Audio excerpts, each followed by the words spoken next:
going to get started now. Ladies, we're going to go ahead and get started now. Thank you so much for being here. I've got this microphone here. It's really not to amplify for the room. We are recording this afternoon's session, so that's what this microphone is for. So, at any point, if you want to make a comment or ask a question, please raise your hand so I can scamper over to you. And you need to put this close to your mouth and speak clearly so we'll have your question and comments for the recording, because often you guys have some great questions, you have some great points, some great commentary, and we want to capture all that, especially if myself or Ellen is responding to it. So we need to capture that. Ellen is actually double mic'd for our recording, as well as ICTN is our special guest this afternoon, Irving Community Television Network, ICTN.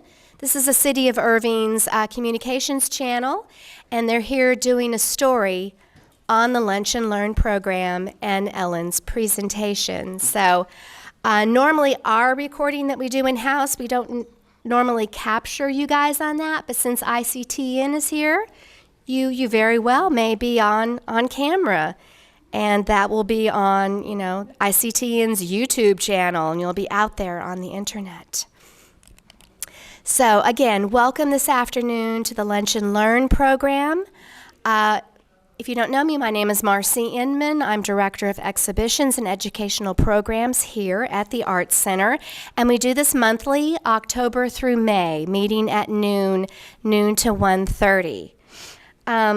We have some water on that table, some chips, some snacks.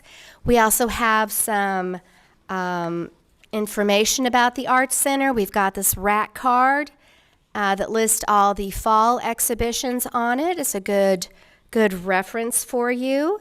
We also have our Art Connection membership brochures. Art Connection is our visual arts membership for the Irving Arts Center. It's a great membership for artists, as well as anybody that's interested in and would like to support the visual arts here at the Irving Arts Center.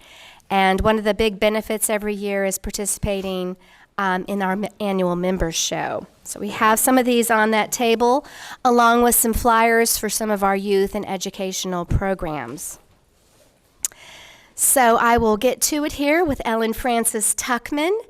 She is our presenter this afternoon, and she is also one of the artists in the exhibit currently in our main gallery, Marking Space, Holding Time, featuring Texas women artists. She's one of 13.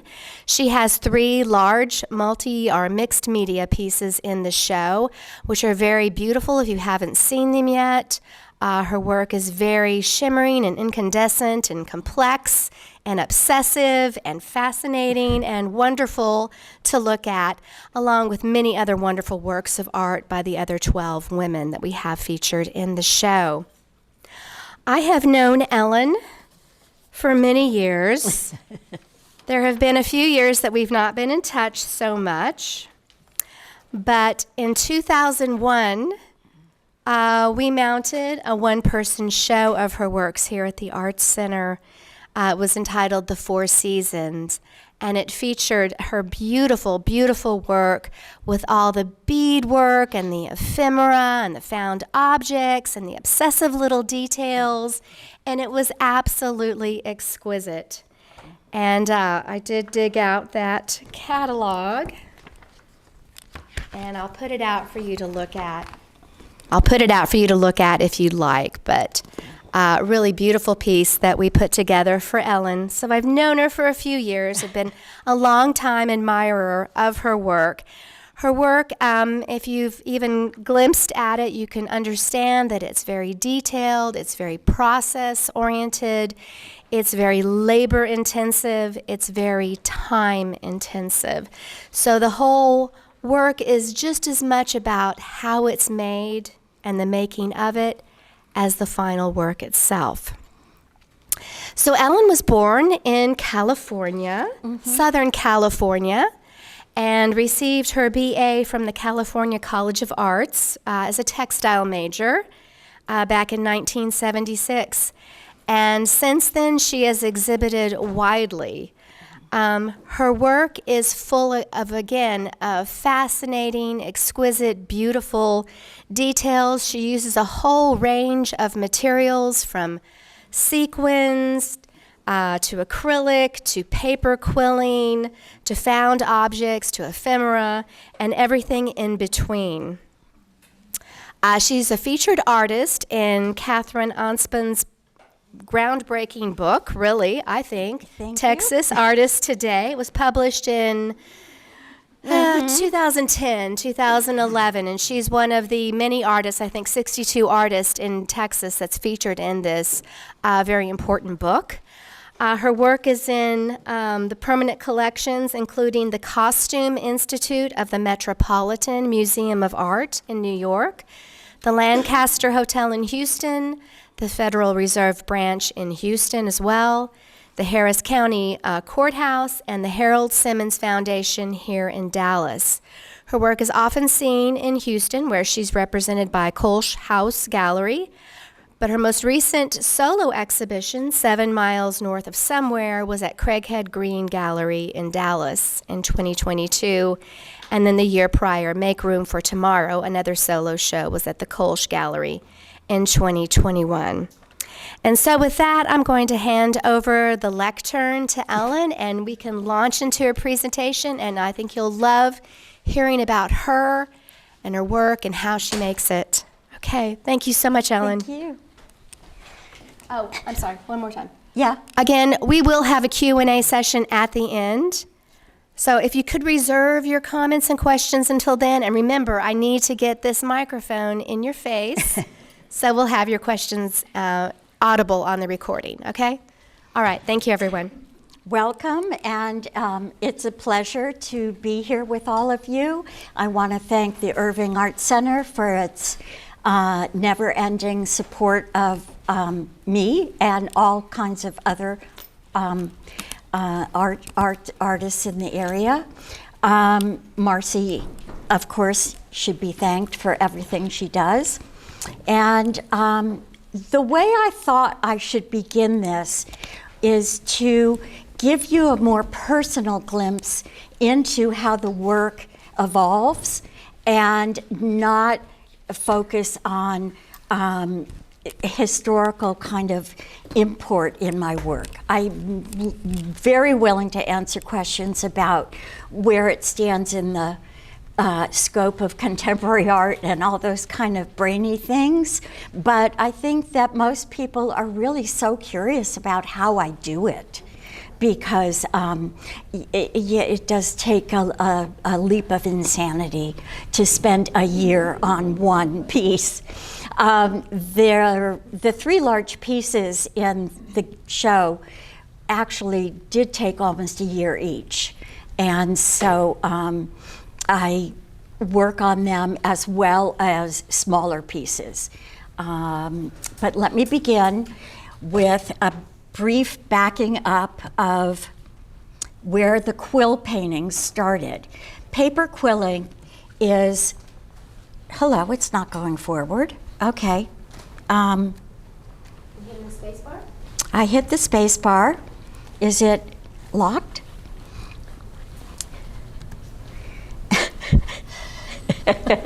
We tested this yesterday, so this wouldn't happen, right? We did. Yeah, okay. It's a whole new day. Okay, not working. Why is it not working?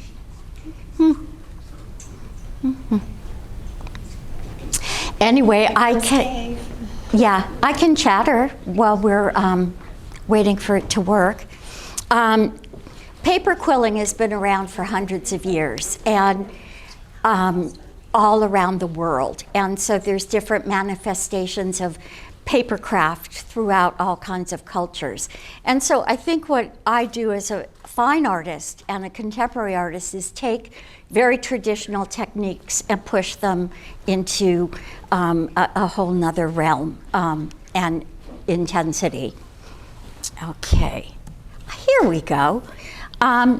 This shows an old painting from 2003, and these are little paper quills that are hand fashioned from painted papers and then sewn into a grid form. I love grids, so that kind of appears frequently.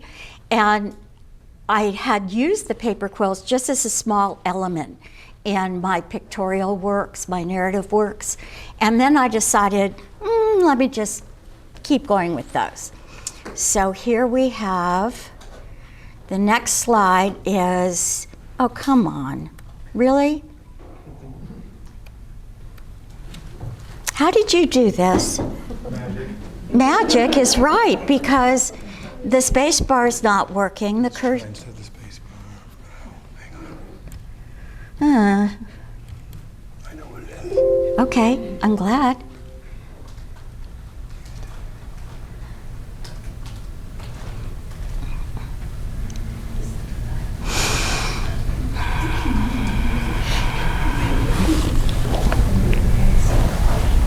Sorry.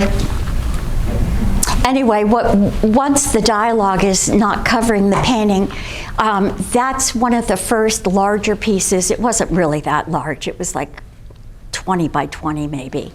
Oh, it says 21 by 21. Anyway, it was all paper quills. So I would paint the paper, cut the paper, coil it into shapes, and create this piece, which was actually based on a famous series of work by Joseph Albers called Homage to the Square.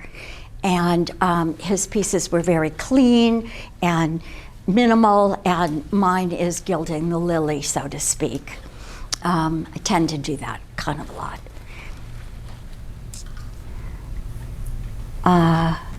Yeah? Okay. Well,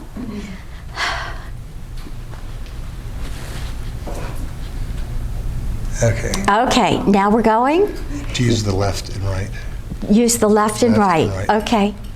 So we can, good. Okay, there you're back. Okay.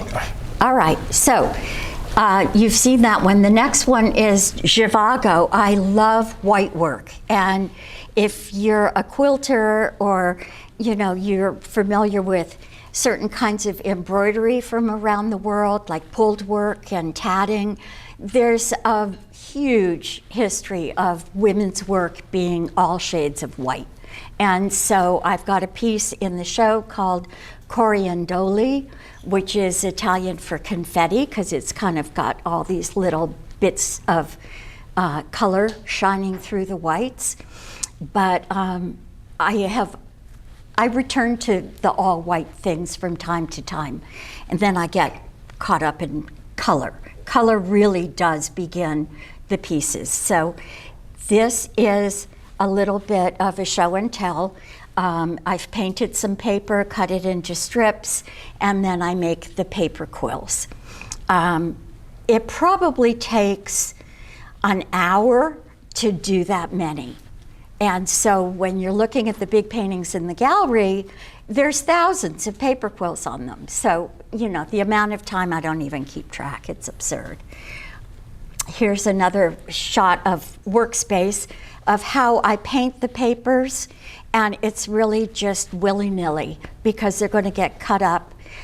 When I first began, like with the first piece I showed you, I used a paper cutter to cut all the strips so they were uniform and they were all the same height. And now I use a scissor, and they're all wonky, which suits me a lot better. This piece is called Flagler and named for a drive and a person who was an architect and developer in Palm Beach, Florida. And it didn't change. Okay, here we go. Sorry. Anyway, I was driving over one of the bridges one day and saw the sky. And so that's a lot of what the quill work paintings began as. They were skyscapes, a little more than landscapes. And this piece also incorporates down here the grid pattern in colored pencil with hand-sewn beads at the intersections of some of the squares. This is a detail as the work progressed from being narrative and abstract. I started melding the two. So these were paper quills within a background on a narrative piece that's called On a Bender. And life sort of took over, and everything was like accidental. And so all these different narrative elements referred to Bender of some sort. There was a car, trailer thing that was Bender. This is a character from a cartoon. Just famous things with the word Bender in them. And it was also an attempt to make a more masculine piece, because I can gravitate towards the feminine so easily. My work is so utterly feminine. But I wanted to do something that was dark and a little more pointed, that would be more appropriate in a man's office or study or something like that. This is the beginning of a very large piece. It was the first jumbo quill painting, and I began with the idea, instead of just putting the quills on the painted background randomly, I decided to do a coil and start in the middle and just keep going out. And of course, after a while, it's hardly a circle, but you can still sense that it's a vortex. So here's another picture of it in progress. And so the center's pretty solid, and I would start adding more around the edge to try and continue the spiral. And this is a picture of it finished. It's huge, so 5 feet by 5 feet. And this is a close-up of the center. So from a distance, it kind of looks like a foggy day, and it always reminded me of Alice in Wonderland's, going down the rabbit hole. So, my work is tied to my life in mysterious ways to strangers, but it makes a lot of sense to me. So, but the color really appears as you walk around the pieces. Because they're dimensional, they read one color dead on and another color as you walk, because you see other things highlighted. This is a piece in progress. I do a lot of commissions, and designers will come to me and say, okay, I've got a client and we need something, sort of these color tones and this wall and this size. And so these were to flank a big window in someone's living room and 2 panels on the side. And they're sky paintings, essentially. Most artists really don't like being told what to do once you're out of art school, because we know what we want to do. But I kind of delight in seeing if I can hit someone else's mark, because I know I can hit mine, and then I also know it's sold before I start. So, there's a practicality to being able to do that. This is a shot of the work in progress that's in the show called Coriandoli. And you can see some of the iridescent watercolors that I used. And here are the quills and some of the beads that are hiding in the background. And you can see that they take a long time.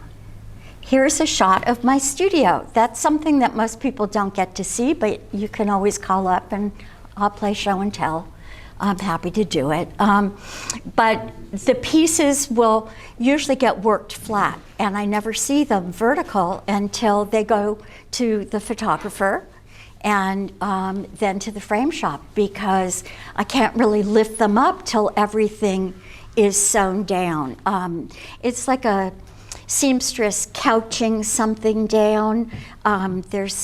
It's an expression when, you know, like if you've got a thread and you want to anchor it down in certain points, I glue the paper quills to their neighbors and then sew like almost puzzle pieces down onto the background. And that stabilizes them. But also I love the thread, because especially on the white ones, you can see the thread kind of shimmering through the paper. The big green piece in the show, I started painting on clear acetate film that I could run through my printer or paint and then cut up. And so this is a close-up of what the acetate paper quill looks like, even though it's literally not paper, it's plastic. And a whole box full of them. So, you know, before I can start to make the painting, I have to create the ingredients to the recipe. So, you know, it's a lot of process, as Marcie mentioned, and it's a lot of ritual. So I find great comfort in that. Some people would lose their mind within 2 minutes, but I can sit and do this for 10, 14 hours and be perfectly content. Here's a picture of the painting is called Jadity. So it's the word jade and deity. And the impetus was, you know, the colors of jade and how it kind of models, and it is a rock. So if you look at the piece, you can really see the kind of veining in the background painting, more so than in the piece itself. And it has a lot more colors in it than you would think. You can see how the acetate pieces really hit the light. And so there's a very distinct kind of topographical map, if you look at the pieces, that reads as different sections. This is a working slide of how Out of Order, which is also in the show, began. And I had done a huge series called Lucky Strikes with vintage match book covers. And so I decided to take all the ones that weren't necessarily an advertisement for somewhere, but they were patterned. And so I started shuffling the patterns, and they were in a perfect oriented, grid, organized, calm thing. And my younger son walked in the studio one day and said, "Oh God, Mom, really? Can't you just move some of them?" And he started moving them. And I went, okay. You know, it's funny how people come up with an idea and it broke me out of that mold. And, but then I kind of consolidated it right back in by having tight background of all these green quills and putting it on a painted green painting behind. I also notched the outside edge, which was kind of different. And so I keep changing things and discovering new ways to play, because that's the other thing, is I have to keep playing or the work would stay stagnant. You're seeing kind of an evolution in 20 years. And it's a slow evolution because it takes so long to do the pieces. This is the beginning of the COVID body of work. When we experienced lockdown, I was not in Dallas and I didn't have my studio. But I can always make paper quills. All I need is scissors and a magazine or something, and I can make the quills. And if you see me on an airplane, I'm usually watching a movie and making quills. But I couldn't paint a painting. But I did have hair ribbons because, candidly, I had lost my mom, and closed down her house, and she wore ribbons in her ponytail like I do. And so I had a box of ribbons, and I thought, well, let me just sew the paper quills on these lengths of ribbon. And then I laid them out on the work table where we were staying, and it became a piece called All the Lonely People. So let me change the image to the full size. It's really long. It's, like 70 inches long, yay big. But the title came from the Barbra Streisand song, which Mom played that album incessantly when I was about 10. And so there's always this kind of gathering of the memories. The paper, you can look at the piece of paper and it'll tell a story by virtue of the text from whatever magazine or whatever I used, or it has the painting that I've done to change the paper. And this was a bit of a skyscape. However, there are black lines running through it. It was probably something to do with the fact that I was mourning.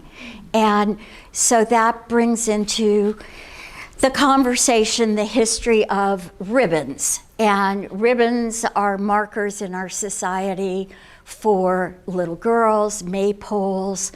I'm Jewish, so we wear a rent ribbon to commemorate the deceased.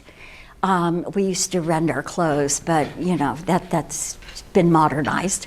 And they're gifts wrapped in ribbons. They just, especially for women, there's a lot of illusions that these materials give us.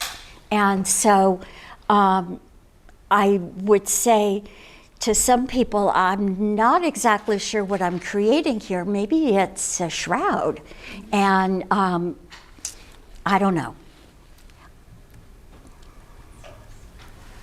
Here's a close-up. So it may read as a white and black painting, but not really. And I get very involved with all the subtle differences. So there's satin ribbon and grosgrain ribbon and velvet and what's the clear one called? Oh, good. I'm losing language as I stand here.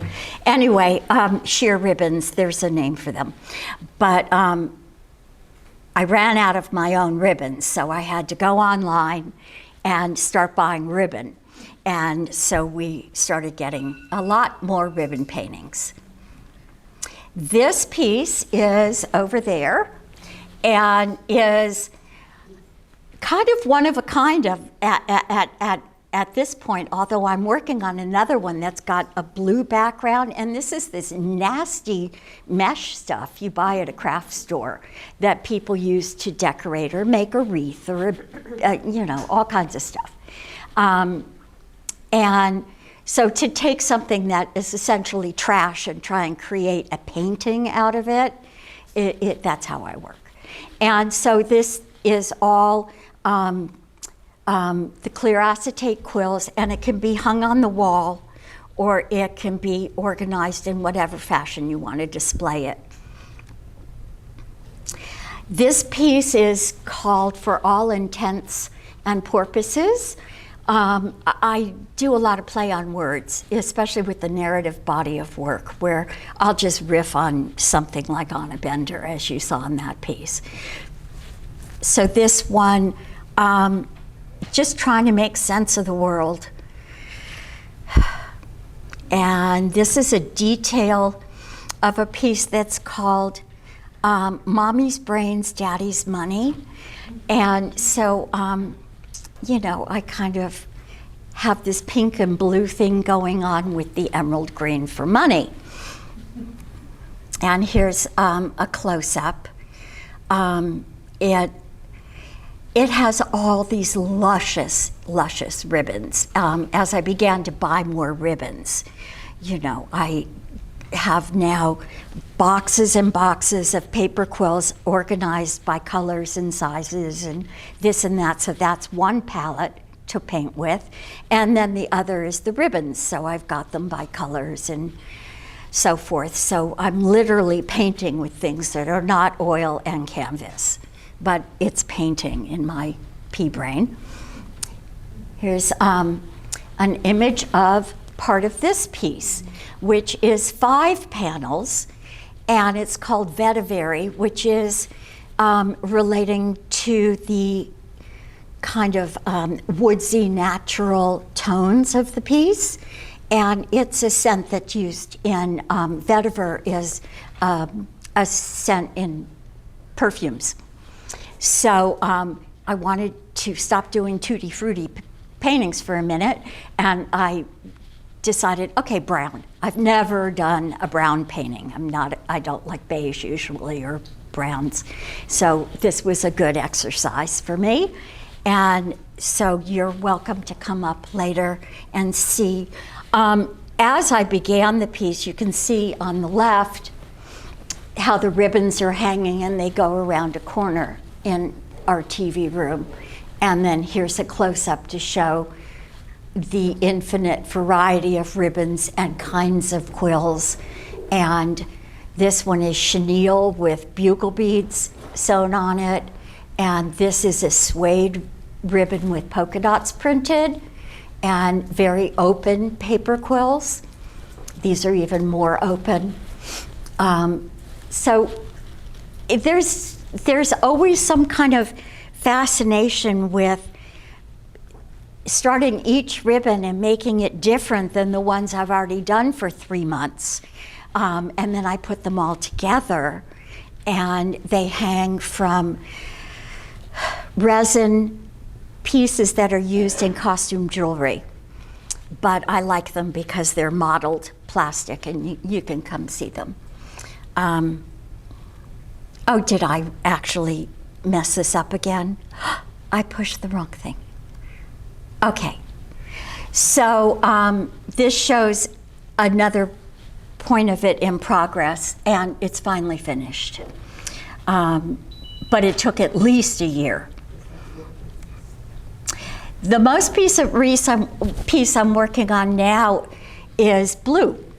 And so I got together all my blue ribbons, started hanging them up, and the big change in this one is instead of having all the ribbons being one long length, I started chopping them up and piecing them together.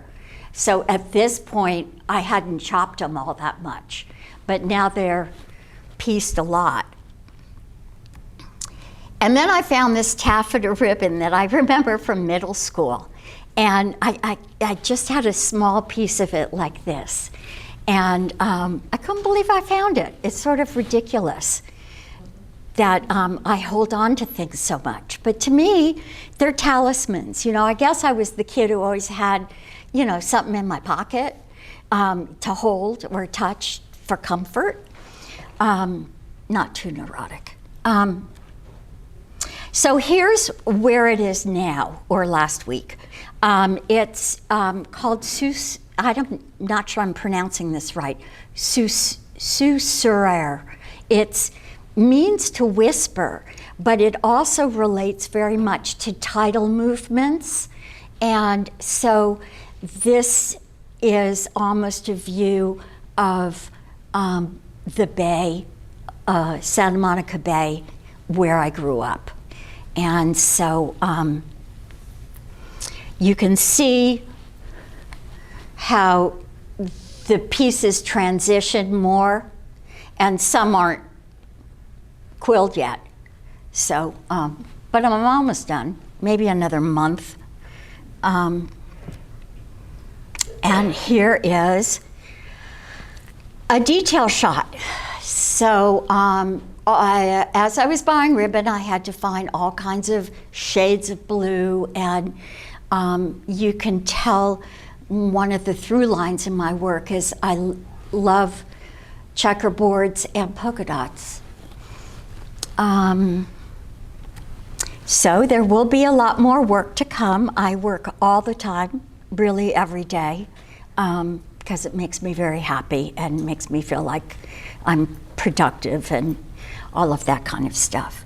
And then I wanted to very quickly give you a brief overview of paper quill work, because after we're done with Q&A, I would love to show you how to make paper quills, because some people might actually want to give it a go.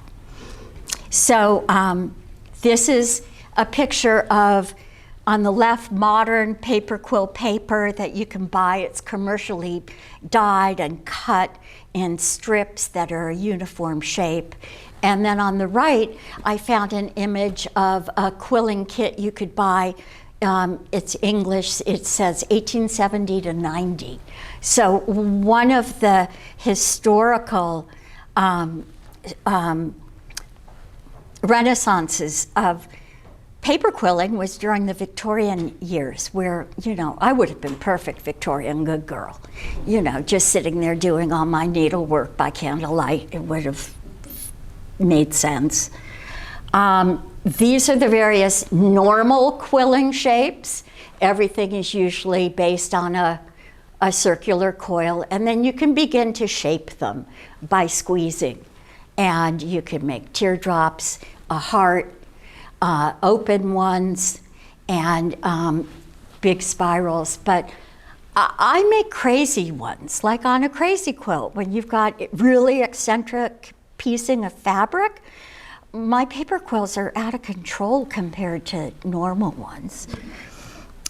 This is, the earliest history I could find is paper quills replaced metal filigree for reliquary objects in churches. So poor churches, they couldn't have sterling silver things on the altar. They would make them out of paper.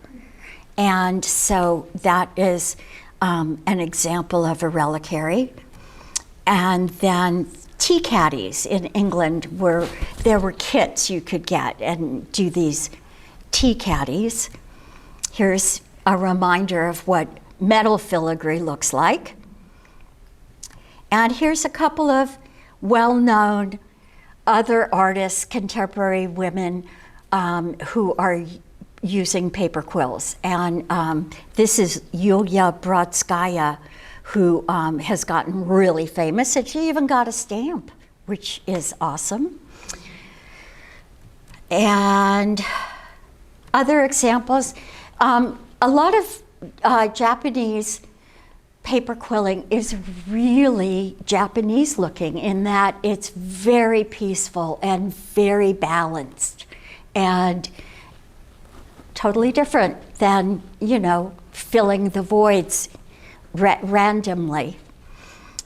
This artist is from Melbourne, and I found her on Instagram. On the left, it's a oriental carpet created out of paper quills.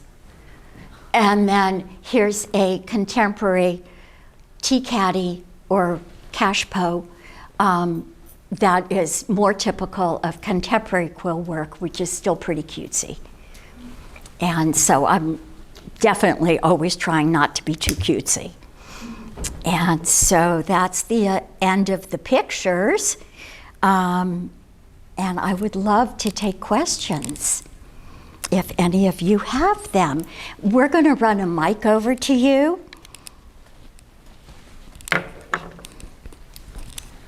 I sew. Oh, good. So you get it. How do you sew those paper pieces without them tearing? Oh, the paper's very thick. It's usually 5 mil thick double-coated mylar, frosty mylar.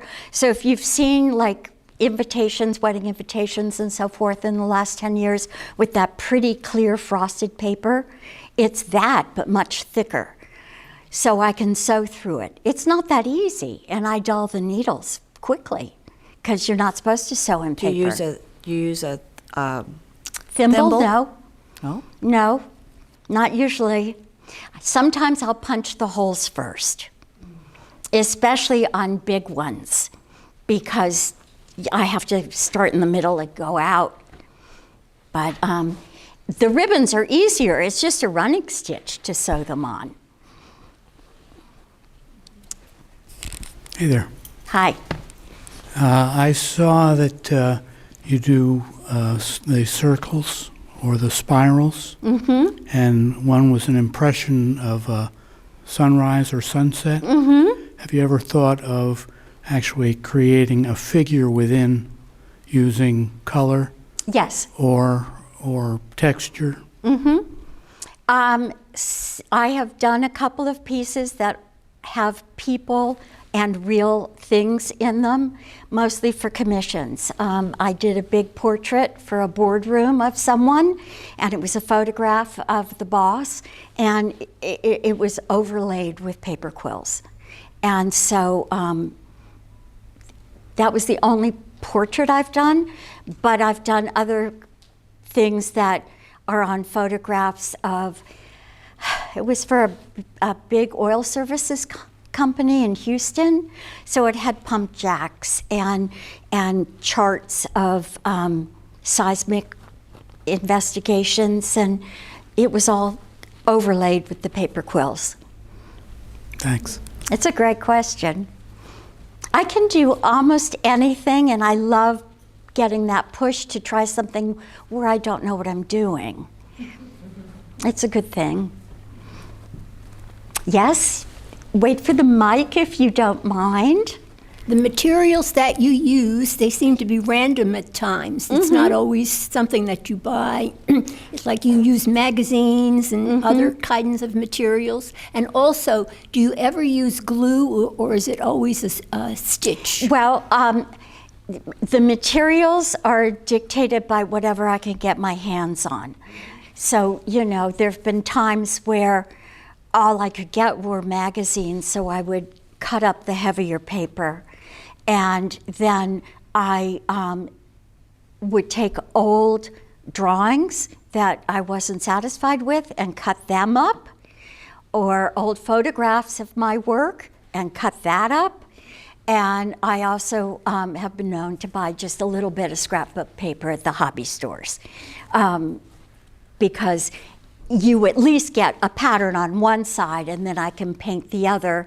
And depending on how you make the paper quill, one side dominates. I brought an example. So this is commercially purchased scrapbook paper, so it's somewhat archival. My work is never going to be officially archival. It can't be. And then I painted the back. And then I brought scissors, and I will whack this down, and we can play with making paper quills. But I do glue when you're doing a coil, you have to glue the little end to the base of it, to the bulk of it, to keep it coiled. And in the picture of traditional quilling, people use these templates to make sure all their quills are exactly the same size, so that then when they, let's say, do a flower and they shape all the same size quills, all the same shape, and create petals, it's very precise. I'm crazy enough. I can't go there. I just want to, you know, do that. So, and then with the acetate quills, it was a big problem because very few glues like acetate. They just don't work. So those had to be, the shape of the quill had to be closed either with little stitches, and to do them neatly was impossible, so they began to get little threads coming off, and like a tied quilt or something. Or I would use metal brads that I could punch a hole and then put that through and open the little things and keep it together. But the very early pieces I used glue, and I would take a paper quill and dip it in glue and then put it on the painting. And that worked fine, except for with humidity changes and people traveling with them and moving, they would pop off. And, you know, if people buy my work, they always come with free repairs while I'm alive. After that, I'm maybe, you know, somebody will figure out how to fix it. But I felt that I needed to change the method.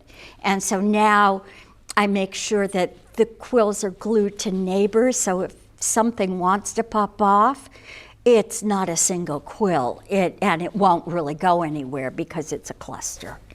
Thank you. And I also wanted to ask what your inspiration was to get into this type of technique. Oh, well, I've always done needlework since I was a child. I think we talked the other day, I know how to do everything but tatting. I never learned that, but I can weave and embroider and do needlepoint and sew by hand and machine, and then I was a textile major, so that made sense. But when I went to school, that was in the late 60s, early 70s, and so fine craft was a new term. And there were functional crafts and fine art painting and sculpture, and never the two should meet.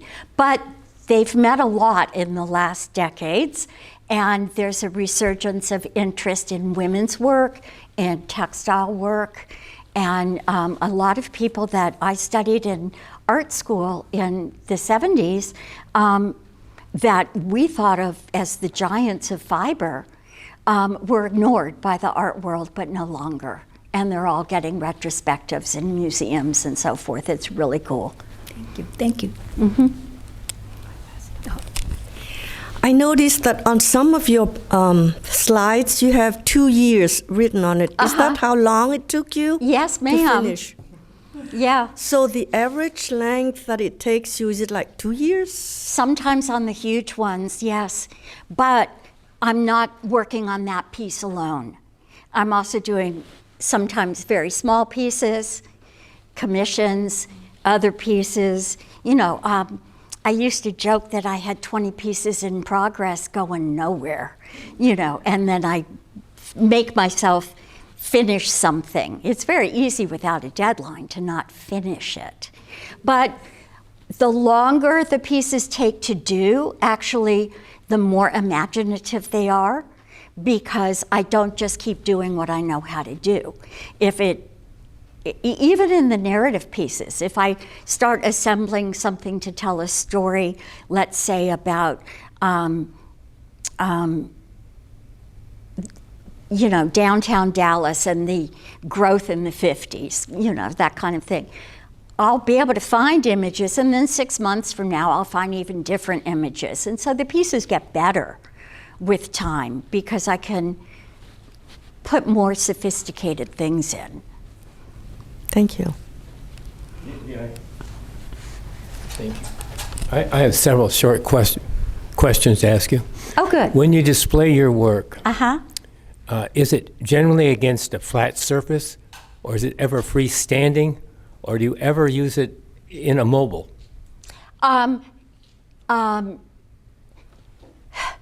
I've always wanted to do them freestanding, and these ribbon pieces that hang on the wall are as close to free form as I've gotten.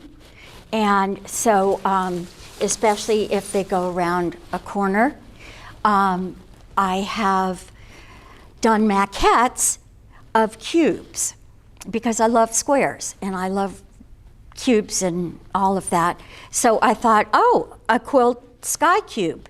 And I meant to put a picture in, and somehow it didn't make the edit because I didn't want to make it too long. But one of these days, I will finish the 36 by 36 by 36 sky cube. I haven't finished it, and then that'll be a freestanding sculpture. Okay. Are the ribbons, would they move with a little bit of wind? Oh, yeah. Like a mobile? Yes, because some of them, the earlier ones, I would sew together the entire length of the ribbons, so it became one giant piece. But like on this one, I only tacked certain sections, so it can really have a lot of play.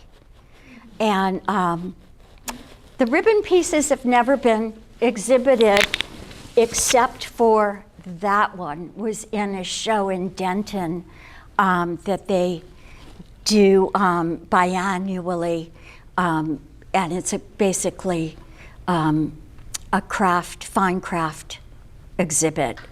And so that one was seen. But the rest of the pieces, and there's probably 10 of them now, no one's seen, unfortunately. It looks like the surface of some of your pieces are shiny or reflective. Do you ever shine lights on your work? Yes, that's a wonderful question. Thank you. They're reflective because even if the early pieces which were all just hand-sewn beads on mylar, the beads themselves can be matte, they can be iridescent, they can, be glass, stone, plastic. They all reflect light differently. And so that play of interest on the surface is really important to me. So as I began to do the quills on a painting, the earliest ones were powdered pigment paintings that were iridescent powdered pigment and eyeshadows on the mylar. So from a distance, and as you walk past them, they would sparkle just a bit. And so I'm always playing with how that works. I did a couple of pieces that are light boxes, where I had created a digital painting from bits and pieces of my other work and printed it on a material called Duratrans, and then had a light box built, and I overlaid the whole thing with quills and beadwork. It looks like the light box advertisements in the airport. There's enormous things. So I have done illuminated ones, and it's really cool. I wish I had put the slide in, sorry. And my last question is talking about your bits and pieces, excuse me. I'm wondering, could you ever use any of those bits and pieces as if they were Christmas ornaments, and you could decorate a Christmas tree with some of these little pieces? I've done that because, as I said, even though I'm Jewish, I was raised with a lot of Christmas trees in my life.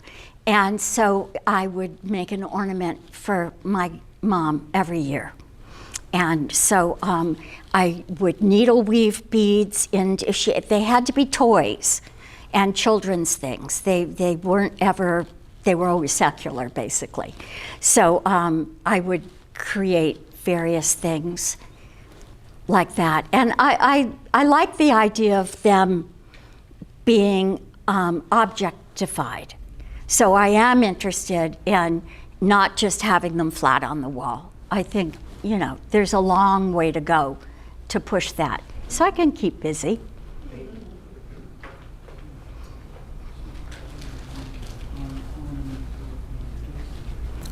I found a whole bunch of buttons that my mother had and had never used, just jars of it. And I'm starting to think of things to do with the buttons. I'm wondering if quilling and buttons would work. It does, because I do use buttons some. I love buttons. And I have various friends have given me their mom and grandmother's button boxes. So they show up in my work, but I have never done a piece that's all buttons. But there's the what are they called? Begins with an M, from Philadelphia, and they wear the button costumes like in Mary Poppins. Yeah, huh?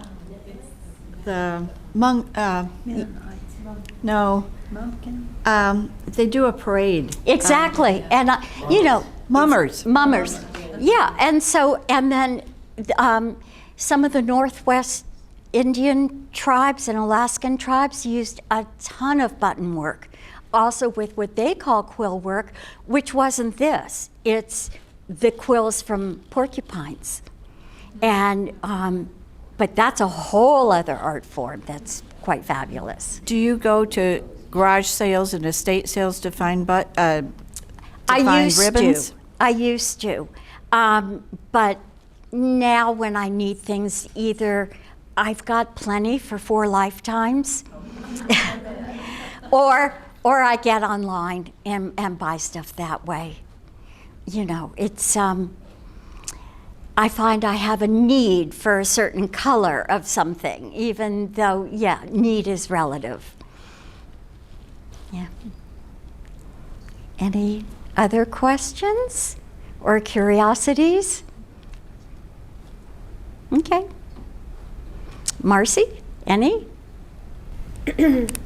I will just say I didn't add this to my intro, but I do think this is interesting in your work. The whole through line, to use one of your terms, is kind of turning on its head what is considered traditional women's work.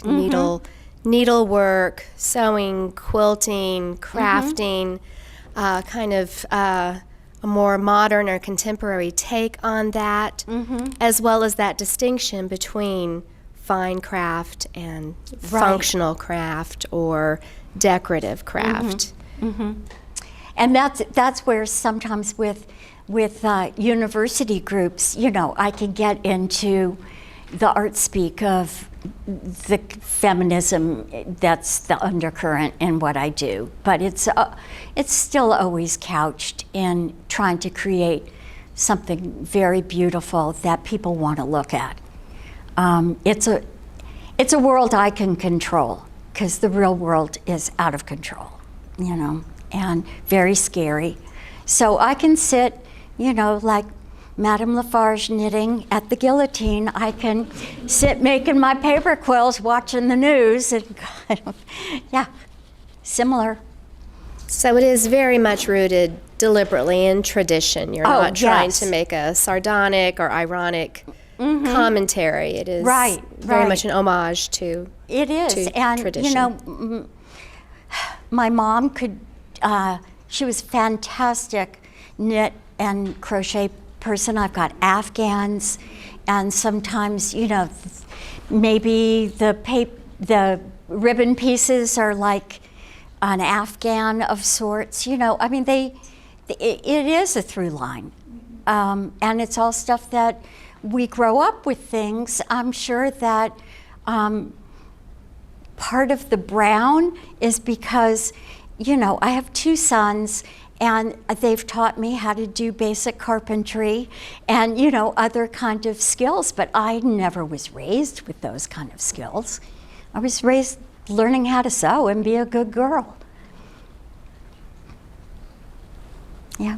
Would you all like to try your hand at making paper quills? Yes. We have that portion of the afternoon. Perfect. So then we just need to decide what you want to do with that. But that's his